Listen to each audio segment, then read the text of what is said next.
Dans le cadre des textes favoris des invités de l'Institut d'études anciennes et médiévales, voici Valérie Angenot, professeure à l'Université du Québec à Montréal. Bonjour, alors j'ai choisi de vous lire un texte qui est en fait un graffito écrit en hiératique, donc la cursive de l'écriture hiéroglyphique, et qui a été tracé à l'encre sur les murs de la tombe égyptienne de Paéri, qui était un prêtre d'Amon, qui a vécu à la 18e dynastie sous le règne d'Amenhotep III, et qui s'est donc fait enterrer aux alentours de 1420 avant notre ère, à Cheikh Abdel Gourna, dans ce qu'on appelle communément aujourd'hui la vallée des Nobles, sur la rive ouest de l'actuel Luxor. Alors, je vous lis le graffito en entier. L'an 3, troisième mois de l'inondation, 10e jour, règne du roi de Haute-et-Basse-Égypte, seigneur des deux terres, Ankhéperouré, aimé de Néfer-Képérouré, fille de Ré, Néfer-Néferouaton, aimé de Wahenré.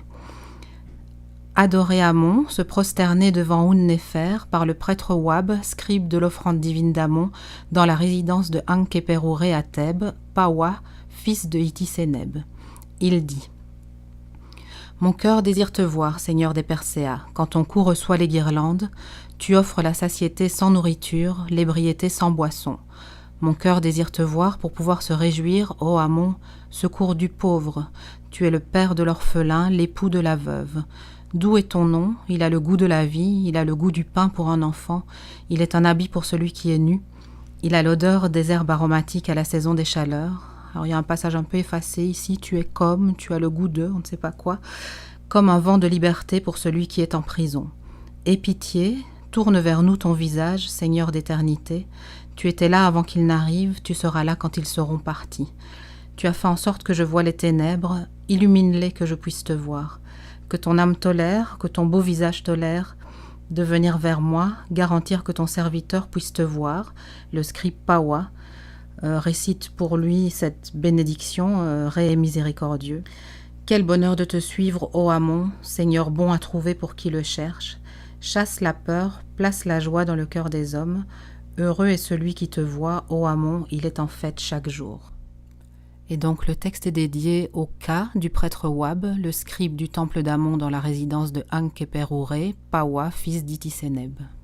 Et il a été rédigé, ce texte, par son frère, dit-il, le peintre, Bachai, de la résidence de Ankhéperouré, avec ce vœu qui a annoncé aux visiteurs de la tombe, où on dit pour ton cas, donc en gros à ta santé, passe une belle journée parmi tes concitoyens.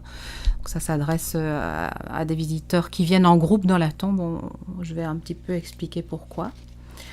Donc moi j'ai voulu partager ce texte avec vous pour diverses raisons. Tout d'abord en raison évidemment de la poésie du texte, de la beauté de ses métaphores, rappelons-le quand même un graffito, qui est un genre où on n'a pas spécialement l'habitude d'un tel déploiement lyrique. Et l'usage abondant des tropes dans ce texte, précisément de ces métaphores, de ces comparaisons, sont un de mes objets d'étude privilégiés en sémiotique et herméneutique de l'image égyptienne. Donc je travaille beaucoup là-dessus, sur la synecdoque, la métonymie et la métaphore dans la construction du sens des images égyptiennes.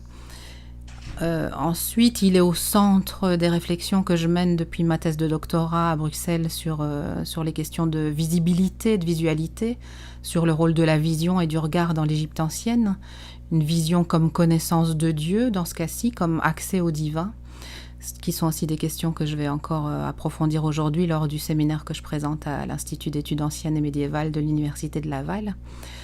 Et enfin, son intérêt pour moi, c'est aussi la période de l'histoire qui est concernée. Le texte nous dit qu'il a été écrit en l'an 3 du pharaon Ankhéperouré Néfer-Néferouaton.